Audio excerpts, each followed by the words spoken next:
Hi friends, welcome back to my channel. ഞാൻ നിങ്ങളുടെ സ്വന്തം അലീന ആൻസി.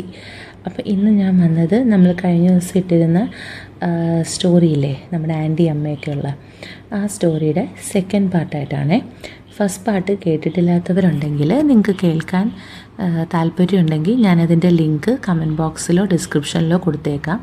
അപ്പോൾ അത് കേട്ടിട്ട് അതിൻ്റെ കണ്ടിന്യൂവേഷനായിട്ട് ഈ ഭാഗം കേൾക്കണേ. തുടങ്ങാം.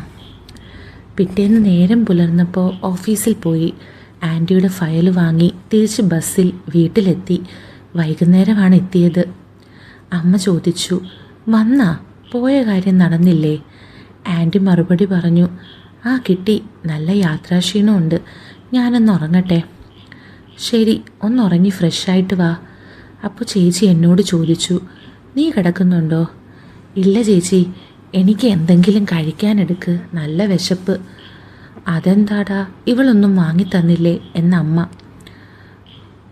ഉവ്വ, അവൻ നല്ലോണം തന്നു ഇന്നലെ രാത്രി എന്നും മനസ്സിൽ പറഞ്ഞു ആൻറ്റി. എന്നിട്ട് എന്നെ ഇടകണ്ണിട്ട് നോക്കി. എന്നിട്ട് ആൻറ്റി റൂമിൽ പോയി. ഞാൻ കുളിച്ച് ഡ്രസ്സ് മാറി വന്ന് ചായ കുടിച്ചു. അത്താഴത്തിനുള്ളതുണ്ടാക്കാൻ ചേച്ചിയും അമ്മയും അടുക്കളയിൽ പോയി. ഞാൻ ടി വി കാണാനായി സോഫയിലിരുന്ന്. അപ്പോഴാണ് അനിയത്തി ടി വി കാണാനായിട്ട് വന്നത്. അവളുടെ ഇഷ്ടപ്പെട്ട പരിപാടി ടി വിയിലുണ്ടായിരുന്നു. അവൾ ഒരു മിനി സ്കേർട്ടും തുടവരെയുള്ളത്, കൈയില്ലാത്ത ബനിയനുമാണ് വേഷം. ചേട്ടാ, റിമോട്ട് ഇങ്ങ് തന്നേ, എൻ്റെ പരിപാടി ഇപ്പം തുടങ്ങും. ഇത്ര നേരം നീ കണ്ടില്ലേ, ഇനി ഞാൻ കാണട്ടെ. പ്ലീസ് ചേട്ടാ, താ ചേട്ടാ. അവളെ പിണക്കണ്ടെന്ന് കരുതി റിമോട്ട് കൊടുത്തിട്ട് ഞാൻ പോയി. ഇതാ റിമോട്ട്, നിൻ്റെ പരിപാടി കഴിഞ്ഞ് തന്നാൽ മതി.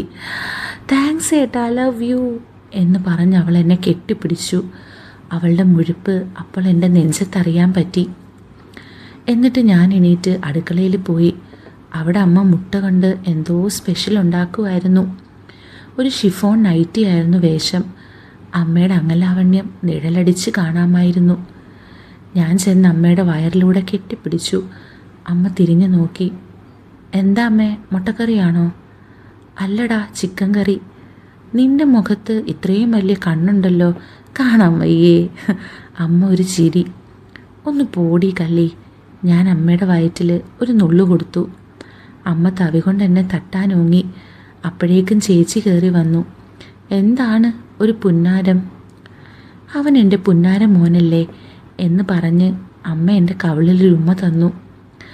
അയ്യേ, നാണമില്ലേ കൊച്ചുകുട്ടിയെ പോലെ അമ്മയുടെ വാലി തൂങ്ങി നിൽക്കാൻ? നീയൊന്ന് പോടി, ഇവൻ എനിക്ക് എത്ര വലുതായാലും കൊച്ചുകുട്ടി തന്നെയാ. അയ്യോ, ഞാനൊന്നും പറഞ്ഞില്ലേ എന്ന് പറഞ്ഞിട്ട് ചേച്ചി ടി വി കാണാൻ പോയി. അപ്പോഴേക്കും എൻ്റെ സിംഗം ഉണർന്നു. ഞാൻ പതുക്കെ അമ്മയെ മുട്ടി നിന്നു. എന്നിട്ട് അറിയാത്ത പോലെ തന്നെ നിന്നു. എന്താ അമ്മേ സ്പെഷ്യൽ ഉണ്ടാക്കുന്നേ? മുട്ട കാന്താരി റോസ്റ്റും സ്പെഷ്യൽ ചമ്മന്തിയും. ആഹാ, എന്നാൽ എനിക്ക് 5 എണ്ണം വേണം. അയ്യടാ, നിനക്കൊന്നേ ഉള്ളൂ. അതെന്താ അമ്മേ? ഇപ്പം തന്നെ നിനക്കെല്ലാം കൂടുതലാ. എന്നിട്ട് എൻ്റെ തുടയിൽ പതുക്കെ ഒരു നുള്ളു തന്നു. എനിക്ക് കൂടുതൽ വേണം. തരാവെടാ, പിണങ്ങണ്ട. നീ പോയി ടി വി കാണ്. അമ്മ ഇതെല്ലാം ഉണ്ടാക്കിയിട്ട് ഇപ്പോൾ വിളിക്കാം. ഞാൻ മനസ്സില്ലാ മനസ്സോടെ അവിടെ നിന്നും പോയി. കുറച്ച് കഴിഞ്ഞ് ആൻറ്റി ഇറങ്ങി വന്നു. എന്തേലും ഉണ്ടോ കഴിക്കാൻ? ചേച്ചി മറുപടി പറഞ്ഞു, ഇപ്പം റെഡിയാകും, തൽക്കാലം ഈ പഴം കഴിക്ക്. ഇത് ചെറുതാ, വലുത് മതി. ആ, എല്ലാവർക്കും വലുതാ ഇഷ്ടം. എന്നിട്ട് അനിയത്തിയോട് ചോദിച്ചു, നിനക്ക് കിട്ടിയാ വലുത്? കിട്ടിയതാ, എടുക്കാൻ പറ്റിയില്ല. വലുതാണെന്ന് മനസ്സിലായോ? അനിയത്തി എന്നെ ഒന്ന് പാളി നോക്കി. നല്ലോണം മനസ്സിലായി. ഞാനും ആൻറ്റിയും അവർ പറയുന്ന എന്താണെന്ന് മനസ്സിലാവാതെ മുഖത്തോട് മുഖം നോക്കി. കുറച്ച് കഴിഞ്ഞ് അമ്മ ഫുഡ് റെഡിയായി എന്ന് പറഞ്ഞു. ഞങ്ങളെല്ലാവരും ഫുഡ് കഴിച്ചു. എന്നിട്ട് ക്യാരംസ് കളിക്കാനിരുന്നു. അമ്മയും ആൻറ്റിയും അടുക്കളയിൽ പണിയിലേർപ്പെട്ടു. പെട്ടെന്ന് അമ്മേ എന്നൊരു വിളി കേട്ട് ഞങ്ങൾ അടുക്കളയിലേക്ക് ഓടി. അവിടെ അമ്മ കുനിഞ്ഞു നിൽക്കുന്നു. എന്തു പറ്റിയെന്ന് ചോദിച്ചപ്പോൾ ആൻറ്റി പറഞ്ഞു, അടിയിലെ ഷെൽഫിലേക്ക് പാത്രം എടുത്ത് വെച്ചതാ, ഇടുപ്പിൽ പിടുത്തം വീണു. ഞങ്ങൾ അമ്മയെ താങ്ങി പിടിച്ച് റൂമിൽ കിടത്തി. ആൻറ്റി പറഞ്ഞു, ഒന്ന് ഒഴിഞ്ഞാൽ റെഡിയാകും, ആരും പേടിക്കണ്ട. എന്നാ ആൻറ്റി തന്നെ ഒഴിഞ്ഞോ എന്ന് അനിയത്തി പറഞ്ഞു. അല്ല, നല്ല ബലത്തിൽ ഒഴിയണം, എന്നാലേ മാറൂ. ആണുങ്ങളാണ് നല്ലത്. അപ്പോൾ അമ്മ ഇടപെട്ടു. എന്നാൽ മോനുവിനെ കൊണ്ട് ഒഴിയിപ്പിക്കാം. അമ്മയ്ക്ക് വേദനിച്ചപ്പോൾ വിഷമമായെങ്കിലും ഇപ്പോൾ എനിക്ക് സന്തോഷമായി. അയ്യോ അമ്മേ, എനിക്ക് ഒഴിയാനൊന്നും അറിയത്തില്ല. ആൻറ്റി പറഞ്ഞു, ഞാൻ പറഞ്ഞു തരാം, നീ അതുപോലെ അമർത്തി ഒഴിഞ്ഞു കൊടുത്താൽ മതി. എന്നിട്ട് അമ്മയോടായി പറഞ്ഞു, ഇവനെല്ലാം പെട്ടെന്ന് തന്നെ പഠിക്കുന്ന ആളാ. നീ ശരിക്ക് പറഞ്ഞു കൊടുത്തോളൂടി. അതൊക്കെ ഞാൻ നോക്കിക്കോളാം. മോനു, ഞാൻ പറയണ പോലെ ചെയ്യണം കേട്ടോ. ശരി ആൻറ്റി. ചേച്ചിയും അനിയത്തിയും TV കാണാൻ പോയി. മോനെ, ആൻറ്റിയുടെ ബാഗിലൊരു ഓയിലുണ്ട്, അതെടുത്തോണ്ട് വാ. ഞാൻ പോയി ഓയിൽ കൊണ്ടുവന്നു. അപ്പോൾ അമ്മ നൈറ്റി പുറം വരെ പൊക്കി വെച്ചിട്ട് കമിഴ്ന്ന് കിടക്കുമായിരുന്നു. ഉള്ളിൽ പാവാട ഇട്ടിട്ടുണ്ട്. ഞാൻ പുറത്തു പോയപ്പോൾ ഇട്ടതാവാം. കുറേ നാളുകൾക്ക് ശേഷമാണ് അമ്മയുടെ പുറമൊക്കെ കാണുന്നത്. പണ്ട് ഒരുമിച്ച് കുളിക്കുമ്പോൾ എല്ലാം കാണാറുണ്ടായിരുന്നു. ആൻറ്റി കുറച്ച് ഓയിലെടുത്ത് അമ്മയുടെ പുറത്തൊഴിച്ച് തേച്ച് പിടിപ്പിച്ചു. എന്നിട്ട് എന്നോട് ഇടുപ്പിൽ അമർത്തി ഒഴിയാൻ പറഞ്ഞു. ഞാനൊന്ന് അമർത്തിയപ്പോൾ അമ്മ വേദന കൊണ്ട് ആന്ന് പറഞ്ഞു. മോനെ, പതുക്കെ അമർത്ത്. ശരി ആൻറ്റി. ഞാൻ പതുക്കെ അമർത്തി ഒഴിഞ്ഞു. അപ്പോൾ ആൻറ്റി എന്നെ നോക്കി ചെവിയിൽ എങ്ങനെയുണ്ട് എന്ന് ചോദിച്ചു. ഞാൻ ചിരിച്ചു. കുറച്ചു നേരം ഇടുപ്പിലൊഴിഞ്ഞപ്പോൾ അമ്മയ്ക്ക് വേദന കുറയുന്നതായി പറഞ്ഞു. ബാക്ക് നല്ലോണം ഒഴിയണം, എന്നാലേ വേദന പൂർണ്ണമായും മാറൂ. ഓക്കെ ഡി, നീ അവന് പറഞ്ഞു കൊടുക്ക്, ഇപ്പം കുറച്ച് കുറവുണ്ട്. ആൻറ്റി എന്നിട്ട് കുറച്ചൊഴിഞ്ഞു. അമ്മ കാണാതെ ആൻറ്റി എൻ്റെ കൈയെടുത്ത് അമ്മയുടെ പുറത്ത് വെച്ച്, എന്നിട്ട് എൻ്റെ കൈയുടെ മുകളിൽ വെച്ച് എൻ്റെ കൈ കൊണ്ട് ഒഴിയാൻ തുടങ്ങി. ആൻറ്റിയുടെ കൈയാണെന്ന് അമ്മ വിചാരിച്ചു. ആൻറ്റി എൻ്റെ കൈ കൊണ്ട് അമ്മയുടെ പുറത്തെല്ലാം ഒഴിഞ്ഞു. എന്നിട്ട് പതിയെ കേട്ടിവെച്ച നൈറ്റിക്കുള്ളിലൂടെ ഒഴിയാൻ തുടങ്ങി. അപ്പോൾ അമ്മയുടെ വള്ളി കയ്യിൽ തടഞ്ഞു. ആൻറ്റിയാണെന്ന് വിചാരിച്ച് അമ്മ ഒന്നും മിണ്ടുന്നില്ല. മതിയടി, അവിടെ വേദനയില്ല. അപ്പോൾ ആൻറ്റി എൻ്റെ കൈ കൊണ്ട് അമ്മയുടെ പാവാടയ്ക്കടുത്തൂടെ ഒഴിയാൻ തുടങ്ങി. ഇതൊന്ന് ലൂസാക്ക്, എന്നാലേ നടുഭാഗം ഒഴിയാൻ പറ്റൂ. ആൻറ്റി പാവാട കുറച്ച് ലൂസാക്കി താഴ്ത്തി. ആൻറ്റി എൻ്റെ കൈ കൊണ്ട് അമ്മയുടെ നടുവിനടുത്തുകൂടെ ഒന്ന് ഒഴിഞ്ഞു. അമ്മ എന്ന ശബ്ദം ഉണ്ടാക്കി. ആൻറ്റി എൻ്റെ ചെവിയിൽ പറഞ്ഞു, മൂടായോടാ. ഞാനൊന്നും മിണ്ടിയില്ല. കുറച്ച് കഴിഞ്ഞപ്പോൾ അമ്മ പറഞ്ഞു, മതിയടി, വേദന നല്ലോണം പോയി. എന്നോട് പൊക്കോളാൻ പറഞ്ഞു. ഞാൻ പുറത്തു പോയി. അന്ന് രാത്രി എനിക്ക് ഉറങ്ങാൻ കഴിഞ്ഞില്ല. ആൻറ്റിയെ കിട്ടണമെന്ന മോഹം ഉള്ളിൽ തോന്നി. ഒരു 11 മണിയായി കാണും. രാത്രി ഞാൻ അവരുടെ റൂമിനടുത്ത് പോയി. വാതിൽ ലോക്കായിരുന്നു. ആൻറ്റി എങ്ങനെയെങ്കിലും വിളിക്കണം എന്ന് മനസ്സിൽ വിചാരിച്ചു. ഞാൻ ബാൽക്കണിയിലൂടെ ജനാലയുടെ അടുത്ത് പോയി. ഭാഗ്യം, ജനൽ ചാരിയിട്ടേ ഉള്ളൂ. ജനലിൻ്റെ തൊട്ടടുത്താണ് അവരുടെ കട്ടിൽ. ഞാൻ പതുക്കെ തുറന്നു നോക്കി. ലൈറ്റ് ഓണാണ്. അവരുറങ്ങിയിട്ടില്ല. അമ്മ അന്ന് വാങ്ങിയ നൈറ്റ് ഡ്രസ് ഇട്ട് കിടക്കുന്നു. അപ്പോൾ ആൻറ്റി കുളിമുറിയിൽ നിന്നും വന്നു. ഒരു ടവൽ മാത്രമാണ് വേഷം. അമ്മ ചോദിക്കുന്ന കേട്ടു, ഇതെന്താ, ഇന്ന് ഡ്രസ്സൊന്നും ഇല്ലേ? നല്ല കിടു ലുക്കിലാണല്ലോ. ഇല്ല, എന്തായാലും എല്ലാം ഊരണം. ഞാൻ മനസ്സിലപ്പോൾ വിചാരിച്ചു, ഈ പരിപാടി ഉണ്ടല്ലേ. അമ്മ പറഞ്ഞു, നിൻ്റെ ഒഴിച്ചിൽ കണ്ടപ്പോഴേ മനസ്സിലായി. നീയും മോശമല്ല. അവൻ്റെ മുന്നിൽ വെച്ച് എന്തായിരുന്നു അവളുടെ ഒരു മുക്കലും മൂളലും. ഞാൻ വിചാരിച്ചു അവന് മനസ്സിലാവുമെന്ന്. പോടി, അവൻ കൊച്ചുകുട്ടിയല്ലേ. ആൻറ്റി വന്ന് അമ്മയുടെ മേലേ കിടന്നു. എന്നിട്ട് പറഞ്ഞു, എത്ര നാളായി നമ്മൾ ഇതുപോലൊന്ന് കൂടിയിട്ട്, കൊതിയാവുന്നടി. നീ അവിടെ വേറെ കൂടുന്നുണ്ടല്ലോ. അവരൊന്നും നിൻ്റെ അത്രയ്ക്ക് വരില്ല പെണ്ണേ. എന്നിട്ട് ആൻറ്റി അമ്മയുടെ ചുണ്ടിൽ ഉമ്മ വെച്ചു. അമ്മ തിരിച്ചു ഉമ്മ വെച്ചു. ആദ്യമായാണ് ഇങ്ങനെയുള്ള രംഗം ഞാൻ കാണുന്നത്. കഥ വായിച്ചുള്ള പരിചയം മാത്രമായിരുന്നു മുമ്പുള്ളത്. രണ്ടുപേരും ചുണ്ടുകൾ പരസ്പരം കൈമാറി. അതിനിടയിൽ ആൻറ്റിയുടെ ടവൽ അഴിഞ്ഞിരുന്നു. ആൻറ്റി അമ്മയും കൊണ്ട് ഒന്ന് കെട്ടിമറഞ്ഞു. ഇപ്പോൾ അമ്മ മുകളിലും ആൻറ്റി താഴെയുമായി. അവിടെ നടക്കുന്ന പരിപാടി ഞാൻ അങ്ങനെ ലൈവായി കണ്ടു നിന്നു. ഇടയ്ക്ക് അവർ പരസ്പരം നല്ല ചീത്തയൊക്കെ വിളിച്ചാണ് പരിപാടി നടത്തുന്നത്. കുറച്ച് നേരത്തെ കലാപരിപാടികൾക്ക് ശേഷം രണ്ടുപേരും ഒന്ന് വിറച്ചു. ആൻറ്റി എന്നിട്ട് അമ്മയുടെ സൈഡിൽ കിടന്നു. ഇങ്ങനൊന്നും നിൻ്റെ സൂക്കേട് തീരില്ലെന്ന് എനിക്കറിയാം മോളെ. അറിയാം, ശരിക്കും ഒരാണ് തന്നെ വേണം, അതിന് ഇനി പറ്റില്ലല്ലോ. അതെന്താ പറ്റാത്തെ? നിന്നെ കണ്ട ആർക്കും ഒന്നും മെയ്യാൻ തോന്നും. അയ്യടി, കണ്ടവന്മാർക്ക് കിടന്നു കൊടുക്കാൻ എനിക്ക് പറ്റത്തില്ല. അതിന് കണ്ടവന്മാർക്ക് കൊടുക്കണമെന്ന് ആരാ പറഞ്ഞേ? പിന്നെ ഈ പ്രായത്തിൽ ഞാൻ വേറെ കെട്ടണോ? അതൊന്നും വേണ്ട, നീ വിചാരിച്ചാൽ നടക്കാവുന്നതേ ഉള്ളൂ. നീ എന്തുവാടി പറഞ്ഞു വരുന്നേ? കയ്യിൽ വെണ്ണ ഉണ്ടായിട്ട് അത് കാണാതിരിക്കുക നീ എന്താ പറയുന്നത്? എനിക്ക് മനസ്സിലായില്ല. എടി മണ്ടി, ഞാൻ മോനുവിൻ്റെ കാര്യമാണ് പറഞ്ഞേ. നീ എന്താ പറഞ്ഞു വരുന്നേ? എൻ്റെ മോനെ കൊണ്ട് എന്നെ ചെയ്യിക്കാനോ? ആ, അത് തന്നെ. അതാവുമ്പോൾ ആരും അറിയുകയില്ല, നിനക്കെപ്പോഴും കിട്ടുകയും ചെയ്യും. ഛീ, ചെറ്റത്തരം പറയാതെ വന്ന് എന്തും പറയാന്നായോ? നിനക്ക് നല്ലതേ വരൂ, ആവശ്യത്തിന് കഴപ്പ് മാറ്റുകയും ചെയ്യാം. മതി, നിർത്ത്, എനിക്ക് കേൾക്കണ്ട.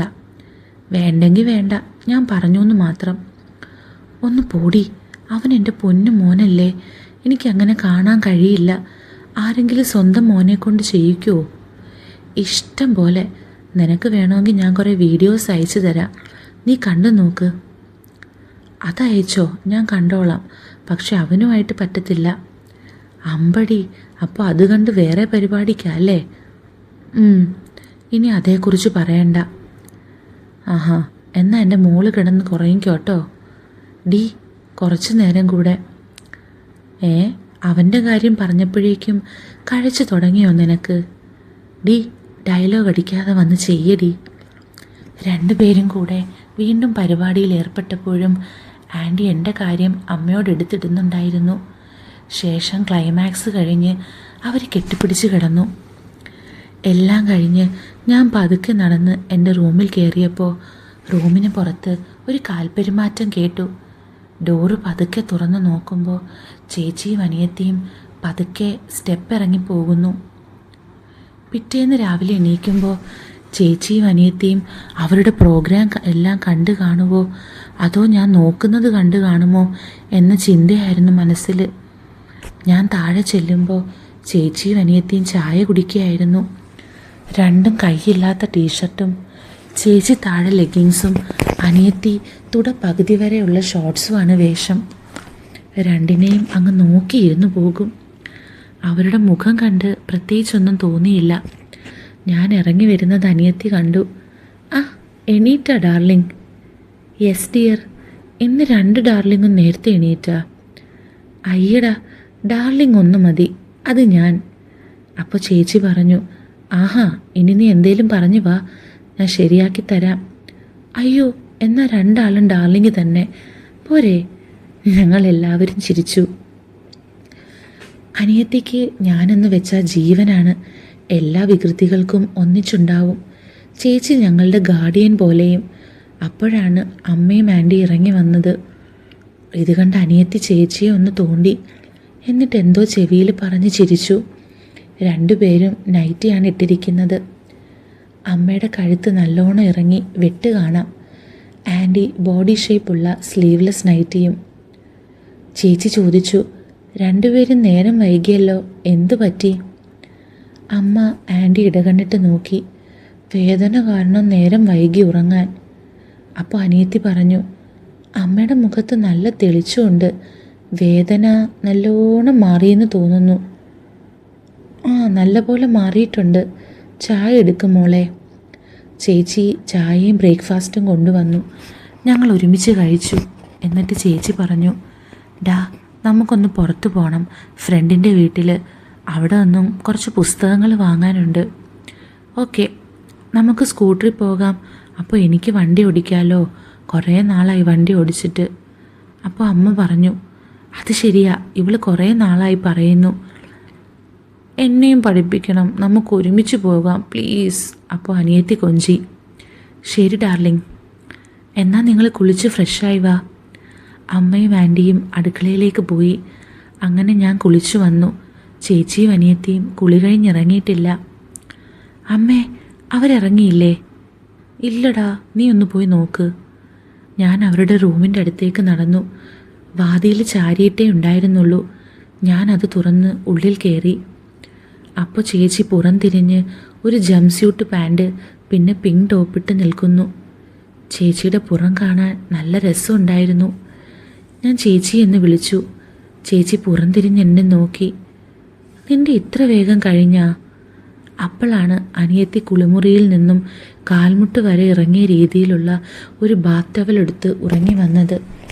എന്നെ കണ്ടതും ആ ചേട്ടൻ വന്നാ, 1 മിനിറ്റ് ഞാനിപ്പോൾ റെഡിയാവാം എന്ന് പറഞ്ഞ് എൻ്റെ മുന്നിൽ വെച്ച് തന്നെ തുട പകുതി വരെ മാത്രമുള്ള ഒരു ഷോർട്സ് വലിച്ചു കയറ്റി. അതിൻ്റെ ബട്ടൺ ഇടുന്നതിന് മുമ്പ് അവളുടെ ടവൽ ഒന്ന് കെട്ട് ലൂസായി. അഴിയുന്നതിന് മുന്നേ അവൾ ടവൽ കൂട്ടിപ്പിടിച്ചു. ടവൽ പിടിച്ചതുകൊണ്ട് അവൾക്ക് ഷോർട്സിൻ്റെ ബട്ടൺ ഇടുവാൻ നോക്കിയിട്ടും പറ്റുന്നില്ല. ചേച്ചി ഇതൊന്നിട്ട് തന്നേ. ഹൂഹ്, ഇതൊന്ന് കഴിയട്ടെ. നിന്റെ ഡാർലിംഗ് അവിടെ വെറുതെ നിൽക്കുന്നില്ലേ? ആ സമയം ചേച്ചി മുടി ഒതുക്കിയായിരുന്നു. അനിയത്തി എന്നെ നോക്കിയിട്ട് പറഞ്ഞു, ഡാർലിംഗ് ഈ ബട്ടൺസ് ഇട്ട് തന്നേ, കുറച്ച് ടൈറ്റാ, അതുകൊണ്ട് ഒന്ന് വലിച്ചിട്ടോളൂ. അവൾ ടവൽ കുറച്ച് പൊക്കി പിടിച്ചു. ഞാൻ ചെന്ന് ഷോർട്സിൻ്റെ ബട്ടണിൽ പിടിച്ച് ഒന്ന് മുന്നിലേക്ക് വലിച്ചു. ഞാൻ മറ്റേ ബട്ടണും കൂടി അതുപോലെ ഇട്ട് കൊടുത്തു. എന്നിട്ട് അവൾ പുറം തിരിഞ്ഞ് ടവലിന് മുകളിലൂടെ ഒരു ലൂസ് ഷർട്ട് ഇട്ട് ടവൽ അടിയിലൂടെ വലിച്ചൂരി. ഞങ്ങൾ 3 പേരും ഇറങ്ങി. സ്കൂട്ടറാണ് എടുത്തത്. എൻ്റെ പിറകിൽ അനിയത്തി, അതിന് പിറകിൽ ചേച്ചി എന്നിങ്ങനെ ഇരുന്നു. അനിയത്തി എൻ്റെ വയറിന് മേലെ കൂടെയാണ് പിടിച്ചിരിക്കുന്നത്. അവളുടെ മുഖം എൻ്റെ പുറത്ത് ചാരിയിരിക്കുന്നു. ചേച്ചിയുടെ കൈ അനിയത്തിയുടെ തുടയിലും പിടിച്ചിട്ടുണ്ട്. സ്കൂട്ടറിൽ 3 പേരുള്ളതുകൊണ്ട് അനിയത്തിയുടെ ഫ്രണ്ട് എൻ്റെ പുറത്ത് ഉമരുന്നുണ്ട്. ഞാനത് ആസ്വദിച്ചിരുന്ന് വണ്ടി ഓടിച്ചു. ഇടയ്ക്ക് അവൾ എൻ്റെ വയറിൽ ഇക്കിളിയിടുമ്പോൾ ഞാൻ അവളെ ഷോൾഡർ കൊണ്ട് തട്ടുമ്പോൾ ശരിക്കും കൊള്ളേണ്ടടുത്ത് തന്നെ കൊള്ളും. അത് കഴിഞ്ഞ് അവൾ എന്നെ വയറിൽ കൂടി കെട്ടിപ്പിടിക്കും. ചേച്ചി പറഞ്ഞ്, ഒന്ന് അനങ്ങാതിരിക്കും പെണ്ണെ, അവൻ്റെ കൺട്രോൾ പോകും. അങ്ങനെയൊന്നും എൻ്റെ ഡാർലിങ്ങിൻ്റെ കൺട്രോൾ പോകില്ല ചേച്ചി. ആ ദൈവത്തിനറിയാം. ഞങ്ങൾ ചേച്ചിയുടെ ഫ്രണ്ടിൻ്റെ വീട്ടിൽ നിർത്തി. അവിടെ അനിയത്തെ ഇറക്കി വണ്ടി എടുത്തു പോയി. ചേച്ചിയാണ് ഓടിച്ചത്. ഞാൻ പിറകിലിരുന്നു. ചേച്ചിക്ക് കുറച്ചൊക്കെ ഓടിക്കാൻ അറിയാമായിരുന്നു. ഞാൻ അറിയാത്ത പോലെ ചേച്ചിയുടെ പുറത്തേക്ക് ചാരിയിരുന്നു. ചേച്ചി എന്നെ ഒന്ന് തിരിഞ്ഞു നോക്കി. ടാ, ബാലൻസ് പോകുന്നു എന്ന് കണ്ട എന്നെ സപ്പോർട്ട് ചെയ്തോളൂ ട്ടാ. ശരി ചേച്ചി. എന്നിട്ട് കുറച്ചുകൂടി അടുത്തിരുന്ന് 2 ഷോൾഡറിലും പിടിച്ചു. ഒരു വളവെത്തിയപ്പോൾ ബാലൻസ് പോയി. അപ്പോൾ ഞാൻ പെട്ടെന്ന് ഹാൻഡിലിൽ എത്തിച്ച് പിടിച്ചു. ഭാഗ്യത്തിന് വീണില്ല. കുറച്ച് കഴിഞ്ഞ് ചേച്ചി പറഞ്ഞു, മതിയടാ, നമുക്ക് തിരിച്ചു പോകാം.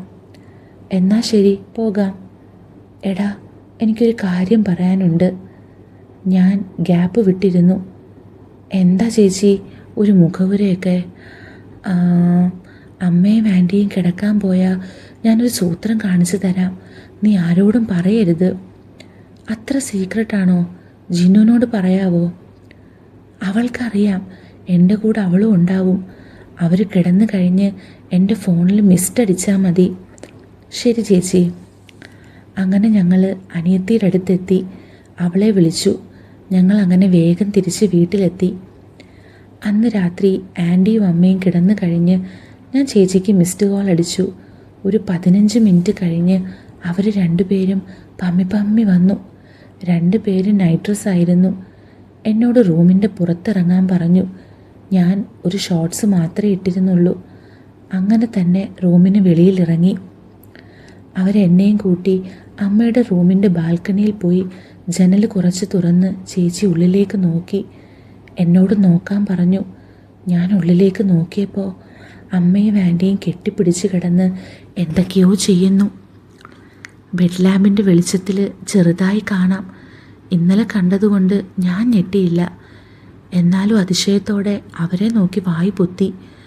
എന്നിട്ട് റൂമിൻ്റെ ഉള്ളിലേക്ക് വീണ്ടും നോക്കി. കുറച്ച് കഴിഞ്ഞപ്പോൾ അനിയത്തി നോക്കട്ടെ എന്ന് പറഞ്ഞ് ജനലിൻ്റെ അരികിൽ വന്നു. ചേച്ചിയും പിറകെ വന്ന് അവളുടെ ഷോൾഡറിൽ കൈവച്ച് നിന്നു. ഞാനും ചേച്ചിയുടെ പിറകിൽ പോയി നിന്ന് ഉള്ളിലേക്ക് എത്തി നോക്കി. ചേച്ചിയുടെ പിന്നിൽ അറിയാത്ത പോലെ ചേർന്ന് നിന്ന് അകത്തെ കാഴ്ച കണ്ടപ്പോൾ ചേച്ചി തിരിഞ്ഞു നോക്കി. ഞാൻ പിറകിലേക്ക് മാറി. ഒന്നും കാണുന്നില്ലെന്ന വ്യാജേന ഞാൻ ഒന്നുകൂടി മുന്നിലേക്ക് നീങ്ങി നിന്നു. ഇപ്പോഴും ഞാൻ നേരത്തെ നിന്ന പോലെ ചേർന്ന് നിന്ന് കാഴ്ചകൾ കണ്ടു. അകത്ത് നടക്കുന്ന കാഴ്ച കണ്ട് മൂടായി നിന്ന ചേച്ചിയും എന്നോട് പൂർണ്ണമായി സഹകരിച്ച് നിന്നു. ചേച്ചിയുടെ മുഖം ചുമന്നിരുന്നു. ചുണ്ട് ചെറുതായി കടിച്ച് വശ്യായി ഒന്ന് ചിരിച്ചു. കുറേ നേരം അങ്ങനെ നിന്ന് ഞങ്ങൾ എൻജോയ് ചെയ്തു. അപ്പോഴാണ് മുന്നിൽ നിൽക്കുന്ന അനിയത്തി അമ്മയുടെ റൂമിൽ നോക്കി ചില്ലറ പരിപാടിയൊക്കെ ചെയ്യുന്ന കണ്ടത്. പെട്ടെന്ന് അവളിൽ നിന്നും ഉറക്കെ ഒരു സൗണ്ട് ഉണ്ടായി. ഞങ്ങളെല്ലാം ഒരു നിമിഷം സ്റ്റക്കായി. പെട്ടെന്ന് അമ്മയുടെ റൂമിൽ ലൈറ്റ് ഓൺ ആയപ്പോൾ ഞങ്ങൾ പേടിച്ച് അവിടെ നിന്ന് ഓടി. അവരവരുടെ റൂമിൽ പോയി. അമ്മയും ആൻറ്റിയും ഞങ്ങളെ കണ്ടു കാണുമോ എന്ന് വിചാരിച്ച് കിടക്കുമ്പോൾ എൻ്റെ വാതിൽ ഒരു തട്ട് കേട്ടു. ആൻറ്റിയും അമ്മയുമാണ്. അവർ പറഞ്ഞു ബാൽക്കണിയിൽ ആരോ ഉണ്ടെന്ന്. ഇപ്പോൾ എനിക്ക് സമാധാനമായി. അവർ കണ്ടിട്ടില്ല. എന്നിട്ട് ഞങ്ങൾ അവിടെ പോയി നോക്കി, ആരെയും കണ്ടില്ല. ആൻറ്റി എന്നെ ഒന്ന് സംശയത്തിൽ നോക്കി. അമ്മ പറഞ്ഞു, മോനെ ആരെയും കാണാനില്ല, ഞങ്ങൾ എന്തോ ഒച്ച കേട്ടതാ. ആരുമില്ലമ്മേ, നിങ്ങൾക്ക് വെറുതെ തോന്നിയതാ. ആൻറ്റി പറഞ്ഞു, ആ എന്നാ പോവാം. ആ ഒരു കാര്യം, നാളെ എനിക്ക് വീട് വരെ പോകണം. 2-3 ദിവസത്തിനകം തിരിച്ചു വരും. എന്താ ആൻറ്റി വിശേഷം? ഒന്നുമില്ല, അമ്മ വിളിച്ചിരുന്നു, അതാ. ഞാൻ ഓക്കെ, പെട്ടെന്ന് വന്നോളൂ എന്നും പറഞ്ഞ് ഞങ്ങൾ ഉറങ്ങാൻ പോയി. പിറ്റേന്ന് രാവിലെ നേരം വൈകിയാണ് ഞാൻ എഴുന്നേറ്റത്. ആൻറ്റി അപ്പോഴേക്കും പോയിട്ടുണ്ടായിരുന്നു. ഞാൻ ഇറങ്ങി ചെല്ലുമ്പോൾ ചേച്ചിയും അനിയത്തിയും ഹാളിൽ TV കണ്ടുകൊണ്ടിരിക്കുന്നു. എന്നെ കണ്ടതും അനിയത്തി ഒരു കള്ളച്ചിരി ചിരിച്ചു. ചേച്ചിക്ക് നാണമാണ് ഉണ്ടായത്. അത് ഇന്നലത്തെ കലാപരിപാടികളുടെ ആണെന്ന് മനസ്സിലായി. ഞാൻ അടുക്കളയിൽ ചെല്ലുമ്പോൾ അമ്മ ഭക്ഷണം ഉണ്ടാക്കുവാണ്. ഞാൻ പിറകിൽ നിന്ന് അമ്മയുടെ ഭംഗി ആസ്വദിച്ച് കുറച്ചു നേരം നിന്നു. അമ്മ ഒരു നൈസ് ഷിഫോൺ നൈറ്റിയാണ് ഇട്ടേക്കുന്നത്. സ്ട്രക്ചർ നല്ലപോലെ എടുത്ത് കാണാം. ഞാൻ പതിയെ ചെന്ന് അമ്മയെ പിറകിലൂടെ വയറിൽ കൂടെ കെട്ടിപ്പിടിച്ചു. അമ്മ തിരിഞ്ഞ് എനിക്ക് കവിളിലൊരു ഉമ്മ തന്നു. ചായ എടുക്കട്ടെ കുട്ടാ? ആ, എന്താ കഴിക്കാനുള്ളത്? ഞാൻ പതിയെ ബാക്കിൽ മുട്ടി നിന്നു. മോൻ ഇഷ്ടപ്പെട്ട പാലപ്പം ഇസ്റ്റു. ആൻറ്റി എപ്പോഴാ പോയേ? നേരത്തെ പോയി, ഒരു 7 മണിയായി കാണും. നീ പോയി കുളിച്ചു വാ, എന്നിട്ട് കഴിക്കാം. ഞാൻ മനസ്സില്ലാ മനസ്സോടെ അവിടെ നിന്ന് കുളിക്കാൻ പോയി. കുളി കഴിഞ്ഞ് വന്ന് ഫുഡ് കഴിച്ച് TV കാണാനിരുന്നു. അപ്പോൾ അമ്മയും വന്നു. അവൾ പോയപ്പോൾ ഒരു സുഖവും ഇല്ല. ആ അത് ശരിയാ, ആൻറ്റി ഉള്ളത് അമ്മയ്ക്ക് നല്ല രസമാണല്ലേ? ചേച്ചി ചോദിച്ചു. അതിന് ആൻറ്റി വേഗം വരുമല്ലോ. മോനു, ഇന്ന് എൻ്റെ കൂടെ കിടന്നാൽ മതി, എനിക്കൊരു കൂട്ടാവും. ചേച്ചി പറഞ്ഞു. അത് ശരിയാ. അമ്മ അടുക്കളയിലേക്ക് പോയി. ഞങ്ങൾ കഴിച്ചു കഴിഞ്ഞ് ഞാനൊന്ന് പുറത്തു പോയി. രാത്രി ഒരു 8 മണിയായപ്പോൾ തിരിച്ചു വന്നു. അന്ന് രാത്രി ഞങ്ങൾ കുറച്ചു നേരം സംസാരിച്ചിരുന്ന് ഒരു 11 മണിയായപ്പോൾ അനിയത്തിയും ചേച്ചിയും ഉറക്കം വരുന്നു എന്ന് പറഞ്ഞ് കിടക്കാൻ പോയി. അമ്മയപ്പോൾ വാടാ കിടക്കാം എന്ന് പറഞ്ഞ് എന്നെ വിളിച്ചു. റൂമിലെത്തിയപ്പോൾ അമ്മ കുളിച്ചു വരാമെന്ന് പറഞ്ഞ് കുളിക്കാൻ പോയി. കുറച്ച് കഴിഞ്ഞ് ഞാൻ പതിയെ ബാത്റൂമിലെ ഡോറിൻ്റെ വിടവിലൂടെ നോക്കി. പക്ഷെ ഒന്നും കാണാൻ പറ്റാത്ത കൊണ്ട് നിരാശയോടെ വന്ന് കിടന്നു. ഞാൻ കിടന്നുകൊണ്ട് അമ്മ എങ്ങനെ വളയ്ക്കാം എന്നാലോചിച്ചു കൊണ്ടിരുന്നു. കുളി കഴിഞ്ഞ് അമ്മ ഒരു നൈറ്റി ഉടുത്തു വന്നു. ഞാനും അമ്മയും ഒരു കട്ടിലാണ് കിടന്നത്. കുറേ നാളായല്ലേ മോനു ഒരുമിച്ച് കിടന്നിട്ട്? മുമ്പത്തെ പരിപാടിയൊന്നും ഒപ്പിക്കരുത്, മിണ്ടാതെ കിടന്നുറങ്ങിക്കോണം. ഇല്ലമ്മേ. ഗുഡ് നൈറ്റ് മോനെ, ഉറക്കം വരുന്നു. ആദ്യ ദിവസം ഒന്നും തന്നെ സംഭവിച്ചില്ല. പിറ്റേ ദിവസം ഞാൻ എണീക്കുമ്പോൾ അമ്മ റൂമിലുണ്ടായിരുന്നില്ല. കുറച്ച് കഴിഞ്ഞ് പുറത്തു നിന്ന് അമ്മ വിളിച്ചു. കുട്ടാ എണീക്കടാ. അമ്മയുടെ കാലൊച്ച കേൾക്കുന്നുണ്ട്. എടാ മതി ഉറങ്ങിയത്, എണീക്ക്. ഞാൻ ഉറക്കത്തിൽ എന്ന പോലെ എണീറ്റ് അമ്മയെ നോക്കി പുഞ്ചിരിച്ചു. വേഗം വാ, ചായ എടുത്ത് വെച്ചിട്ടുണ്ട്, പിന്നെ ഡ്രസ്സൊക്കെ നേരെ ഇട്ട് ഇറങ്ങിയുള്ളൂ എന്ന് പറഞ്ഞു ചിരിച്ചിട്ട് പുറത്തു പോയി. കുറച്ച് കഴിഞ്ഞ് ഞാൻ ഹാളിൽ ഇരുന്ന് TV കാണുമ്പോൾ അനിയത്തി വന്ന് പറഞ്ഞു, ചേട്ടാ നമുക്ക് പൂളിൽ കുളിച്ചാലോ, ചേച്ചിയും ഉണ്ട്. ഓക്കെ മോളെ, കുറേ നാളായി പൂളിൽ ഇറങ്ങിയിട്ട്. ഞാൻ പോയി പൂള് വൃത്തിയാക്കി, പഴയ വെള്ളം മാറ്റി പുതിയ വെള്ളം നിറച്ചു. അപ്പോഴേക്കും 5 മണിയായി. ഇത് കണ്ടപ്പോൾ അമ്മയും ഉണ്ടെന്ന് പറഞ്ഞു. ഞാൻ എല്ലാവരെയും പൂളിലേക്ക് വിളിച്ചു. ഡ്രസ്സ് മാറ്റിയിട്ട് വരാമെന്ന് പറഞ്ഞു അവർ. കുറച്ച് കഴിഞ്ഞ് അവർ 3 പേരും ഇറങ്ങി വന്നു. അമ്മ കഴുത്തിറങ്ങിയ ഒരു ബ്ലാക്ക് ടീഷർട്ടും മുട്ടുവരെയുള്ള ഷോർട്സുമാണ് ഇട്ടേക്കുന്നത്. അമ്മയുടെ ശരീരവടവ് ആ ഡ്രസ്സിൽ കണ്ടപ്പോൾ എൻ്റെ കൺട്രോൾ പോയി.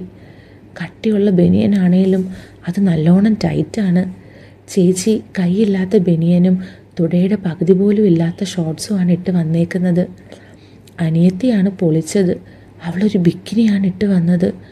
എല്ലാവരെയും ഇങ്ങനെ കണ്ടപ്പോൾ തന്നെ എനിക്കങ്ങ് മൂടായി. അത് കാണാതിരിക്കാൻ ഞാൻ വേഗം പോയി ഷോർട്സിനടിയിൽ ഒരു ബ്രീഫ് ഇട്ട് വന്നു. ഞങ്ങളെല്ലാവരും പൂളിൽ ഇറങ്ങി നീന്തി തുടങ്ങി. ഇപ്പോൾ എല്ലാവരുടെയും അങ്കവടിവൊക്കെ നല്ല പോലെ നിലച്ച് കാണുന്നുണ്ട്. ഞങ്ങൾ വെള്ളത്തിൽ നല്ലോണം കളിച്ചു. ചേട്ടാ, എന്നെ ഷോൾഡറിലിരുത്തി വെള്ളത്തിൽ നടക്കാൻ പറ്റുമോ? പിന്നെന്താ, എല്ലാവരെയും എനിക്ക് പറ്റും. ആണോ? അത്രയ്ക്ക് ശക്തി ഉണ്ടോടാ നിനക്ക്? അമ്മ ചോദിച്ചു. ഒരുമിച്ചല്ല, ഓരോരുത്തരായി ഒറ്റയ്ക്ക്. ആണോ? എന്നാൽ അത് നോക്കാമല്ലോ. നോക്കാം. ആദ്യം ജില്ലി തന്നെ വാ. അവൾ വന്ന് എൻ്റെ മുന്നിൽ പുറംതിരിഞ്ഞു നിന്നു. ഞാനപ്പോൾ എൻ്റെ തല വെള്ളത്തിനടിയിലൂടെ അവളുടെ കാലിൻ്റെ ഇടയിലേക്ക് ചെന്ന് തല പൊന്തി. അവളുടെ തുട രണ്ടും എൻ്റെ കവിളിൽ അമർത്തി അവൾ വീഴാതെ നോക്കി. എൻ്റെ കവിളിൽ അവളുടെ തുട രണ്ടും അമർന്നപ്പോൾ ഒരു പഞ്ഞിക്കെട്ട് അമരുന്ന പോലെ തോന്നി. ചേച്ചി പറഞ്ഞു, ആ മതി, ഇറങ്ങിക്കോ, നമുക്ക് വേറെ കളി കളിക്കാം. ഒരാൾ മറ്റൊരാളെ എടുത്തുകൊണ്ട് പൂളിൻ്റെ ഒരറ്റത്ത് നിന്ന് മറ്റേ അറ്റം വരെ നടക്കണം. ആദ്യം എത്തുന്ന ടീം ജയിക്കും. അത് കൊള്ളാം. അമ്മ, എന്നാ ഞാൻ ജിനീനെ എടുക്കാം, മോനു ചേച്ചിയെ എടുത്തോ. ഞാൻ ഓക്കെ പറഞ്ഞു. അമ്മ ജിനിയെ ഒക്കത്തിരുത്തി. അപ്പോൾ ചേച്ചി രണ്ട് കാലും എൻ്റെ വയറിൽ ചുറ്റിപ്പിടിച്ച് കൈ രണ്ടും കഴുത്തിലൂടെ ഇട്ട് കയറി. ചേച്ചിയുടെ നെഞ്ച് എൻ്റെ നെഞ്ചിലേക്ക് അമർന്നുകൊണ്ടിരുന്നു. ചേച്ചി എൻ്റെ ചെവിയിൽ ചോദിച്ചു, എന്താടാ, വല്ലതും തോന്നുന്നുണ്ടോ? ധൈര്യം ഉണ്ടെങ്കിൽ ഇപ്പോൾ ചെയ്തോ. ഞാൻ ചേച്ചിയുടെ മുഖത്ത് നോക്കി. അപ്പോഴേക്കും അമ്മ റെഡി 1 2 3 പറഞ്ഞ് നടക്കാൻ തുടങ്ങി. ചേച്ചി എൻ്റെ മുഖത്ത് നോക്കി പുഞ്ചിരിച്ചു. എന്നിട്ട് നടക്കുന്നതിനിടയിൽ ചേച്ചി എന്നോട് സഹകരിച്ചു കൊണ്ടിരുന്നു. അങ്ങനെ നടന്ന് അറ്റത്തെത്തി. അപ്പോഴേക്കും അമ്മ എത്തിയിരുന്നു. പിന്നെ അനിയത്തി അതുപോലെ തന്നെ എൻ്റെ ദേഹത്ത് കയറി. അവളെയും അങ്ങനെ കൊണ്ടു നടന്നു. പിന്നീട് അമ്മ വന്നു. മോനു, എന്നെ എടുത്തു പൊന്തിച്ചാൽ മതി. അമ്മയെ എടുത്തു പൊക്കി നടന്നതാണ് എനിക്ക് ഏറ്റവും ഇഷ്ടപ്പെട്ടത്. ഞാൻ നന്നായി ആസ്വദിച്ചു. അങ്ങനെ ആ കളിയും കഴിഞ്ഞ് ഞങ്ങൾ പൂളിൽ നിന്നും പുറത്തു വന്നു. അന്ന് രാത്രി അമ്മ കിടക്കാൻ വിളിച്ചു. ഞാൻ റൂമിൽ പോയി. അപ്പോൾ അമ്മ കുളിക്കുകയായിരുന്നു. കുളി കഴിഞ്ഞ് വന്ന അമ്മയെ കണ്ട് ഞാൻ ഞെട്ടി. അമ്മ ഒരു നൈറ്റ് ഡ്രസ്സാണ് ഇട്ടിരിക്കുന്നത്. നിഴലടിച്ച് എല്ലാം കാണാം. അമ്മ എൻ്റെ അടുത്ത് വന്ന് ചെരിഞ്ഞു കിടന്നു. അമ്മയുടെ അവിടേക്ക് തന്നെ നോക്കിയിരുന്ന എന്നോട് അമ്മ ചോദിച്ചു, എന്താടാ ഇങ്ങനെ നോക്കുന്നത്? ഒന്നുമില്ല അമ്മേ. പറ മോനെ. അമ്മയുടെ അവിടെ അതുണ്ടോ? എവിടെ? എന്തുണ്ടോ എന്ന് ഞാൻ വിശദീകരിച്ച് ചോദിച്ചു. അത് കേട്ട് അമ്മയൊന്ന് ഞെട്ടി. എന്താടാ അങ്ങനെ ചോദിച്ചത്? പോടാ, അതൊന്നും പാടില്ല. വലിയ കുട്ടികൾ അങ്ങനെയൊന്നും ചെയ്യാൻ പാടില്ല. പ്ലീസ് അമ്മേ, ഒരു വട്ടം. ഞാൻ വാശി പിടിച്ചു. അമ്മയൊന്ന് ആലോചിച്ചിട്ട്, ശരി, നീ ആരോടും പറയരുത്, അറിഞ്ഞാൽ നാണക്കേടാ. ഇത്ര വലിയ കുട്ടിക്ക് അതൊക്കെ സാധിച്ചു കൊടുത്തു എന്ന് ആൾക്കാർ കേട്ടാൽ കളിയാക്കും. ഇല്ല അമ്മേ, ഞാൻ ആരോടും പറയില്ല. ശരി, എന്നാ എൻ്റെ കുട്ടൻ ഇങ്ങോട്ടടുത്ത് വാ, വന്നിവിടെ കിടക്ക്. അമ്മ എൻ്റെ ആഗ്രഹം സാധിച്ചു തന്നു. പക്ഷേ ഞാൻ അതിര് കടന്നപ്പോൾ അമ്മ പെട്ടെന്ന് തടഞ്ഞു. മതി, എഴുന്നേറ്റേ. അമ്മ ദേഷ്യത്തിലാണത് പറഞ്ഞത്. ഞാൻ പേടിച്ച് എഴുന്നേറ്റു. എൻ്റെ കണ്ണുകൾ നിറഞ്ഞിരുന്നു. അമ്മ ഒന്നും മിണ്ടാതെ കട്ടിലിൽ കിടന്നുറങ്ങി. ഞാനപ്പോൾ അവിടെയുള്ള സോഫയിൽ കിടന്നു. ഇനി എന്താ ഉണ്ടാവുകയെന്ന് പേടിച്ച് എപ്പോഴോ ഉറങ്ങിപ്പോയി. പിറ്റേ ദിവസം എനിക്ക് അമ്മയുടെ മുഖത്ത് നോക്കാൻ പേടിയായിരുന്നു. ഒരു ഉച്ചവരെയൊക്കെ അമ്മ എന്നോട് കാര്യമായി ഒന്നും സംസാരിച്ചില്ല. ഞാൻ ആകെ വിഷമത്തിലായി. അനിയത്തി ചോദിച്ചു, അമ്മേ ചേട്ടൻ എന്താ പറ്റിയത്? ഒരു സുഖവും ഇല്ലല്ലോ. അമ്മ എന്നെ നോക്കിയിട്ട് പറഞ്ഞു, അറിയില്ല, ചിലപ്പോൾ നിനക്ക് തോന്നുന്നാവും. അവർ റൂമിലേക്ക് പോയപ്പോൾ അമ്മ പറഞ്ഞു, മോനെ നീ വിഷമിക്കരുത്, ഞാൻ അതൊക്കെ അപ്പോഴേ വിട്ടു. എനിക്ക് നിന്നോടൊരു ദേഷ്യവും ഇല്ല. ഞാനൊന്നും മിണ്ടാതിരുന്നു. അപ്പോൾ അമ്മ എൻ്റെ കവിളിൽ തലോടി പറഞ്ഞു, ശരിക്കും മോനു. എന്നിട്ട് എൻ്റെ നെറ്റിയിലൊരു ഉമ്മ തന്നു. ഇപ്പോഴാണ് എനിക്ക് സമാധാനമായത്. ഞാൻ ചിരിച്ചുകൊണ്ട് സോറി അമ്മയെന്ന് പറഞ്ഞു. അപ്പോൾ അമ്മ ഒന്ന് കുനിഞ്ഞ് എൻ്റെ മുഖത്തോട് മുഖം നോക്കി. ഇപ്പോൾ സമാധാനമായില്ലേ? എല്ലാം നിൻ്റെ പ്രായത്തിൻ്റെയാ. ഞാൻ ഒളി കണ്ണിട്ട് നോക്കുന്നത് കണ്ട അമ്മ, കുറുക്കൻ്റെ കണ്ണ് എപ്പോഴും കോഴിക്കോട്ടിൽ തന്നെയാ. ഞാൻ ഒരു ചമ്മിയെ ചിരിച്ചിരിച്ചു. അപ്പോഴാണ് ആൻറ്റിയുടെ കോള് വന്നത്. അമ്മ ഫോൺ എടുത്ത് ആദ്യം കുറച്ച് നേരം ഞങ്ങളുടെ മുന്നിൽ വെച്ച് സംസാരിച്ചു. അത് കഴിഞ്ഞ് ഞങ്ങളെ നോക്കി ഇപ്പോൾ വരാം എന്ന് പറഞ്ഞ് ഫോണും കൊണ്ട് റൂമിൽ പോയി. അന്ന് രാത്രി അമ്മ എന്നെ കൂടെ കിടക്കാൻ വിളിക്കില്ല എന്ന് വിചാരിച്ചിരുന്ന എന്നെ അത്ഭുതപ്പെടുത്തി അമ്മ എന്നെ കിടക്കാൻ വിളിച്ചു. ഞാൻ റൂമിൽ വന്ന് കിടക്കുമ്പോൾ അമ്മ എന്തോ ഫോണിൽ മെസ്സേജ് അയക്കുന്ന തിരക്കിലായിരുന്നു. എന്നോട് കിടന്നോളാൻ പറഞ്ഞ് അമ്മ വീണ്ടും എന്തൊക്കെയോ അതിൽ ടൈപ്പ് ചെയ്യാൻ തുടങ്ങി. 1 മണിക്കൂർ കഴിഞ്ഞ് അമ്മ ലൈറ്റ് ഓഫ് ചെയ്ത് കിടന്നു. അപ്പോൾ നൈറ്റ് ഡ്രസ്സിന് പകരം മുന്നിൽ ബട്ടൺസ് ഉള്ളൊരു നൈറ്റിയാണ് ഇട്ടേക്കുന്നത്. കുറച്ച് കഴിഞ്ഞ് ഞാൻ കിടക്കുന്ന വശത്തേക്ക് തിരിഞ്ഞു. മോനു ഉറങ്ങിയോ? ഇല്ലമ്മേ. നിനക്ക് ഉറക്കം വരുന്നില്ലേ? ഇല്ല. അതെന്താ? ആവോ. കുറച്ച് നേരത്തെ മൗനത്തിന് ശേഷം അമ്മ പറഞ്ഞു, ഇന്നലെ ഞാൻ ദേഷ്യപ്പെട്ടപ്പോൾ നിനക്ക് വിഷമമായോ? ഞാൻ ഒന്നും മിണ്ടിയില്ല. സാരമില്ല, പോട്ടെ. നിനക്ക് ഇപ്പോൾ ഇന്നലത്തെ ആഗ്രഹം തോന്നുന്നുണ്ടോ? ഞാൻ ആദ്യമൊന്നും പറഞ്ഞില്ലെങ്കിലും കുറച്ച് കഴിഞ്ഞ് തോന്നുന്നു എന്ന് പറഞ്ഞൊപ്പിച്ചു. അപ്പോൾ നമ്മുടെ ഈ സ്റ്റോറിയുടെ ബാക്കി ഞാൻ ജൂലൈ ഇൻസെസ്റ്റ് സ്പെഷ്യൽ ചാനലിലായിരിക്കും ഇടുന്നത്. അപ്പോൾ അത് വേണമെങ്കിൽ നിങ്ങൾക്ക് ജോയിൻ ചെയ്യാൻ വേണ്ടി എനിക്ക് മെസ്സേജ് ചെയ്യാനുള്ള ലിങ്ക് ഞാൻ കമൻറ്റ് ബോക്സിൽ കൊടുത്തേക്കാം. അതിൽ വന്ന് മെസ്സേജ് ചെയ്താൽ ഞാൻ ജോയിൻ ചെയ്യാനുള്ള ലിങ്ക് തരാം. അപ്പം അതും കൂടെ കേട്ടിട്ട് നിങ്ങൾ സ്റ്റോറിയെ പറ്റിയുള്ള നിങ്ങളുടെ അഭിപ്രായം ഈ കമൻറ്റ് ബോക്സിൽ വന്ന് കമൻറ്റ് ചെയ്യണേ. അപ്പം നമുക്ക് വീണ്ടും കാണാം. With love, Aleena.